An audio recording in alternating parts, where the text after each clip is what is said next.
Chapter 8 Maiden Voyage. Lila was waiting outside the den. Her arms were wrapped around her knees, and she was glaring at him furiously. "You! I thought you were dead! I was down by the river. Scratch a message in the dirt next time?" "Yes, of course, sorry." But Fred could barely concentrate on what she was saying. "The raft is ready. Will you come and try it out?" "Max has to brush his teeth first. His breath is disgusting. It's scaring the dragonflies." Lila picked 4 twigs and shredded the tops with her fingernails until they looked like paintbrushes. "Here," Lila handed one to Fred. "If our teeth drop out, it will just make everything worse." It did feel better, Fred had to admit, to sweep some of the fuzz from his teeth. But he was bursting with impatience. He gave 3 scrubs and dropped the brush. "Come on," he said, as soon as Con had spat decorously into the stagnant pool. Fred led them at a run down to the river. They stood, panting, while he showed them where the loops had been made double thick and how he had added extra branches all the way around the outside. "What do you want us to do?" said Con. "Clap?" Fred did, secretly, just a little, but he grinned. "No, I want you to get on it." He edged the raft onto the bank. It slid down the mud, landed on the water with a splash, tipped up on its right side. Fred drew in his breath and righted itself. It swayed on the water, steady as a battleship. It was more beautiful, Fred thought, than any millionaire's yacht. He kept a firm hold of the liana tied to the right-hand corner. "It floats," said Max. "Of course it floats," said Con. "It's wood." Fred waded into the water, crossed his fingers and hauled himself up. The raft dipped and spun under his weight as he climbed on, then steadied, rocking on the current. He paddled it closer to the bank. "Climb on," he said. "Max, wait," said Lila. Before anyone could stop him, Max had tipped himself head first down the bank into the river. He came up spitting mud. "Pull me up," he said.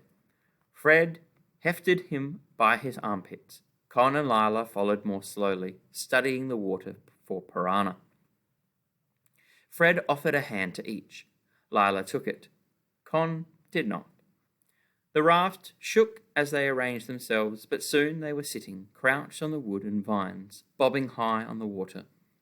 "It works," said Max. "For now," said Con ominously. "Let's go down river," said Fred. "Why?" demanded Con. "We know it floats with us on it. That's what you wanted." "We needn't go far, just to test it." Here, under the cover of the trees, the current was slow, but out in the middle of the river, it spat and bubbled with speed. Fred could feel his skin twitching to send the raft down those waters. "Let's try," said Lila. Her knuckles were pale where she was gripping the edges of the raft, but her eyes were hungry with curiosity. "If we're going to sail it to Manus, we need to test it first." Fred seized the pole he had made. He'd smoothed its bark with the edge of a flint, and it was twice as tall as he was. The raft bucked under them. Fred felt his heart buck in unison.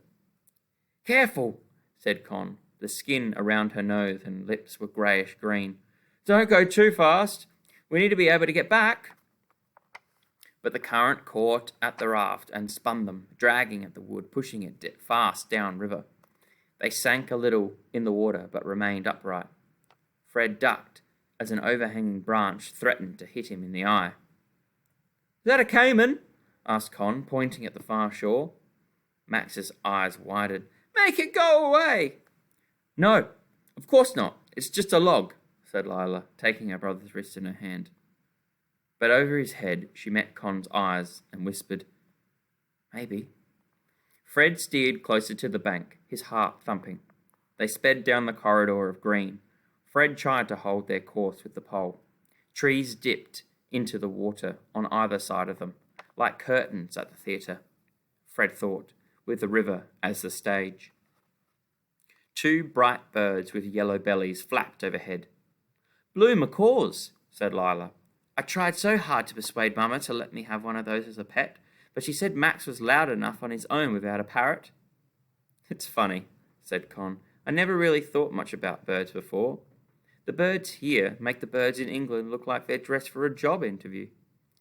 The sun beat down on the river, sending up green and silver light in their eyes. Fred followed the current downstream. They came to a fork in the river. "Someone will have to remember which way we've come," he said, "or we'll get lost." There was a pause. Then Con said, "I'll remember, if you like."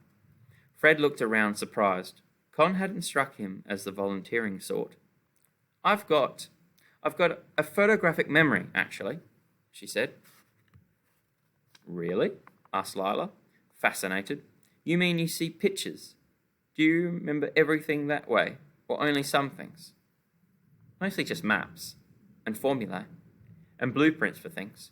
I used to like taking them out to look at during lunch break at school. In my head, I mean. The others thought I was weird." "In that case, they're stupid," said Lila bluntly. "I'd love to be able to do that." The raft swept round a corner with Fred poling hard. "We turned left coming out, so the final turn home would be right," said Lila. Right, said Con. She grinned. Her smile changed the whole shape of her face. Her cheeks rose and pushed her eyes into little squints, and her mouth stretched up and out to her earlobes. Her touch-me-not look vanished. "If you shout out the directions, we could do it together, if you want." Fred kept poling. The branch was giving him new, shilling-sized blisters on the pads of his hands, but he didn't slow down. There was a twist, he found, that he could give the pole that made them go much faster. It blew Max's snot in a high ribbon up his face. The sun was hot and sharp out here. The air tasted brand new. "Faster!" shouted Max. He rocked backwards and forwards on his haunches. They hadn't gone far before there was another fork. One looked choked with weeds, so Fred chose the other. "Left!" called Lila. "Left!" Con echoed and nodded. The left bend took them into a narrow river, winding slowly among close-set trees. Fred pulled up his pole, and they drifted, staring down into the water. A shoal of fish swam helter-skelter under the raft. Max leant dangerously over the edge, dangling his fingers in the water. Suddenly, Con jumped. The hairs on her arms rose up in a blonde wave. "What's that?" "What's what?" "Something down there. Silver. Down there. A piranha." Con's voice came out thin and high. "Max, get your hands out of the water." They all peered down into the water. There was something small and silver trapped among the weeds. "It's not moving," said Fred. "What is it?" said Con. I think it's not alive," said Lila. "A dead piranha?" said Con. "It's a silver box," said Lila. "It's hard to tell. It's probably just a trick of the light." "I'm going to jump in," said Fred, "just quickly." "No, you're not," said Con. Lila, very softly, took hold of his wrist. "Don't," she whispered. "It wouldn't be clever." "But it could be a knife," said Fred. "It looks man-made. Please, you keep the raft close by. I need to see. I'll be in and out. It's simple." "Fred!" said Con. He pulled off his shirt, evaded Max, who tried to grab his ankle, and jumped over the edge of the raft. The water was calm here without the current and cool against his skin. Fred kicked downwards. Weeds wrapped themselves around his ankle as he went deeper. His lungs began shrieking at him. The silver something was just a little further. He brushed it with his fingertips, kicked desperately, and snatched it. It was sharp against his fingers. He shot to the surface. "Got it!" He held his fist up to show them, treading water. But the two girls weren't looking at him. They were staring into the water a few meters from the raft. "What's that?" whispered Lila. Fred glanced down. There was something black, undulating through the water towards him. Fred gasped, swallowed a mouthful of water, and began to choke. "An eel!" said Max brightly. "An electric eel," said Lila.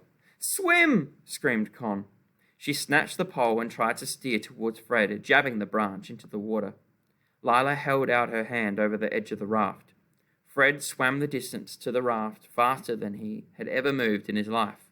He launched himself onto it. The raft tipped drunkenly under his weight. Con threw herself to the opposite end to stop it overturning, and Lila's hands grabbed at him. They were small but surprisingly strong as they hauled him up. Fred lay on his stomach, gasping for breath, staring into the water. The eel was immense. It looked like a deep grey snake, as long as a grown man, winding in and out of the weeds. Lila sucked in breath, and some of her own hair. "Oh, wow," she breathed. It wasn't just fear in her voice, it was fascination too. "Are eels dangerous?" asked Con. "I don't know, but if you call someone an eel," gasped Fred, coughing. His heart was trying to break out from his chest. He swallowed. "It's not a compliment, so maybe." "They are, very," said Lila. "They pass an electric current through the water to shock their prey and then eat them. They probably wouldn't be able to kill something Fred's size, but for Max, it would be different." She was shaking. She picked up the pole and very slowly, so as not to risk tipping them all in, began to guide them away from the eel and away from the canopy of trees. "What was it down there?" asked Con. "Here." Fred opened his fist. It was a rusty rectangle made of tin, coloured silver, with blue, swirly writing. "It's an empty sardine tin," said Con, her voice full of disgusted disappointment. "That's all?" "Yes," said Fred. He rubbed at the rust on the tin and closed his fingers tightly around its jagged edge. "A sardine tin in the wildest place in the world. That's all."